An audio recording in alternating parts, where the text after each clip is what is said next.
کہ اسلام نے عورتوں کو بچہ پیدا کرنے کی مشین کے طور پر پیش کیا ہے، یا وہ لوگ ایسے سوچتے ہیں کہ اسلام ان کو یا مرد ان کو اس طریقے سے استعمال کرتے بچہ پیدا کرنے کی مشین کے طور پر. ہاں میں ایک ہی جملے والا اپنا جواب دیتا ہوں.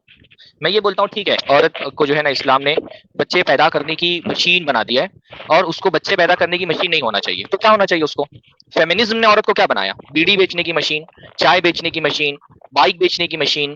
ہاں، عورتوں اپنے جسم دکھا کر کے مردوں کو لذت فراہم کرنے کی مشین، اور ایئرپورٹ پہ آ کر کے فلائٹ میں بیٹھ کر کے کھانا سرو کرنے کی مشین.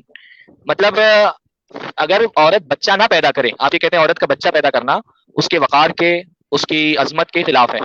تو اچھا وہ بچہ نہ پیدا کرے تو وہ کیا کرے؟ وہ مارکیٹ میں جائے، کاروبار کرے، جاب کرے، وہ ایئر ہوسٹس بن جائے، وہ بزنس وومین بن جائے، وہ دوسرے مارکیٹ میں آ کر کے اپنے کسٹمر کو سیٹسفائی کرے، اپنے باس کو سیٹسفائی کرے، اپنے مینیجر کو سیٹسفائی کرے.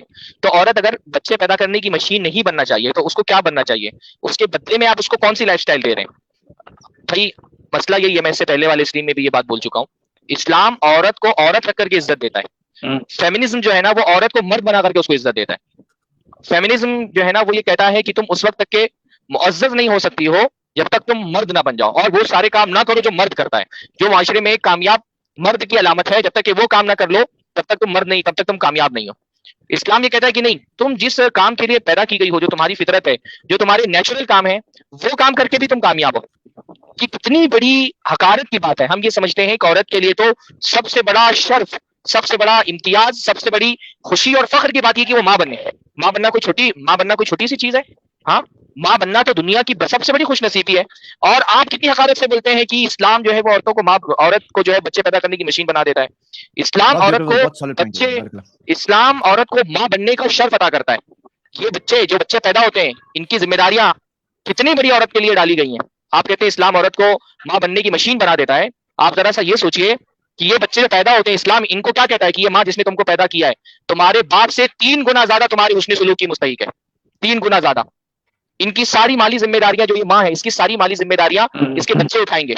اسلام یہ نہیں کہتا اس عورت کو کہ تم جاؤ جاب کرو، پیسے کماؤ اور اپنی زندگی خود گزارو، خود پر منحصر رہو. اسلام کہتا ہے کہ تمہاری جتنی مالی ذمہ داریاں ہیں تمہارے بچے پورے کریں گے. تم بس بچے پیدا کرو، ان کی اچھی تربیت کرو.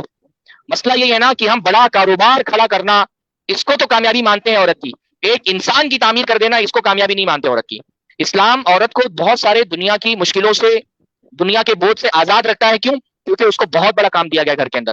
اس کو انسان کی تعمیر کرنا ہے. پر ہمارے یہاں بلڈنگیں تعمیر کرنے والا انجینئر تو کامیاب ہے، انسان تعمیر کرنے والی عورت کامیاب نہیں مانی جاتی.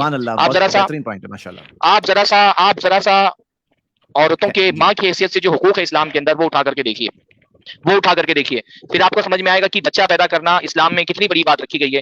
مسئلہ یہی ہے یہ جو اس لیے کیپٹلزم کا فیمنزم کے ساتھ بڑا گہرا تعلق ہے. یہ بات کون بولتا ہے کہ عورت بچے پیدا کرنے کی مشین نہیں ہے؟ وہ کیپٹلسٹ نا، جس کو یہ لگتا ہے کہ ایک ہیومن ریسورس عورت کی شکل میں اپنے گھر میں بیٹھا ہوا ہے. یہ ہیومن ریسورس جب تک کہ مارکیٹ میں نہیں آئے گا، ہمارا لیبر نہیں بنے گا، تب تک ہم کو ٹیکس نہیں ملے گا.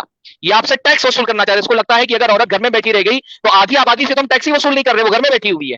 یہ جو پونجی وادی سماج ہے نا، جو کارپوریٹ کلچر ہے، یہ جو کیپٹلسٹ ہے پونجی وادی، وہ چاہتا ہے کہ عورت کو باہر نکال کر کے لاؤ اپنے گھر سے، اور بچے پیدا کرنے، بچوں کی تربیت کرنے، ان سے باہر نکال کر کے اس کو لا کر کے مارکیٹ میں لگا دو.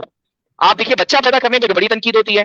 یہ عورت اس کو سامان بنا لیا گیا ہے. بیڑی بیچنی ہوتی، بیڑی اس کے ایڈ میں عورت کو لگاتے ہیں. تو تب اس وقت سوال کوئی کیوں نہیں کرتا ہے کہ کیا عورت بیڑی بیچنے کی مشین ہے؟ ہاں، کار بیچنی ہوتی ہے، بائک بیچنی ہوتی ہے، مردوں کے پہننے والے انڈر ویئر کی ایڈ چلانی ہوتی ہے تو عورت کو دکھایا جا رہا ہوتا ہے. اس وقت کوئی یہ سوال کیوں نہیں کرتا ہے کہ کیا عورت انڈر ویئر بیچنے والی مشین ہے؟ ہاں، وہ ویٹریس کی طرح جا کر کے فلائٹ میں کھانا گرم کر کے سرو کر رہی ہے. اس وقت کوئی کیوں نہیں پوچھتا کہ یہ کھانا گرم کرنے والی مشین ہے؟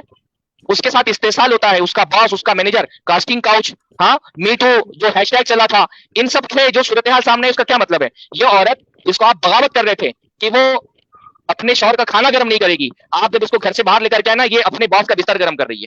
آپ چاہتے ہیں وہ اپنے شوہر کا کھانا گرم نہ کرے، اپنے باس کا بستر گرم کرے. تو جناب آپ کہاں پر ہیں؟ یہ صرف جملے نہیں ہیں، یہ فیکٹ ہے. میٹو تو پورا کا پورا مومنٹ تھا نا میٹو کا. یہ کوئی ہوا میں تو ہم بات نہیں کر رہے. بالکل اپ فرنٹ اپروچ لے رہے ہیں. شیخ سرفراز، مجھے یہ بات بہت پسند ہے، یعنی کہ ہم کوئی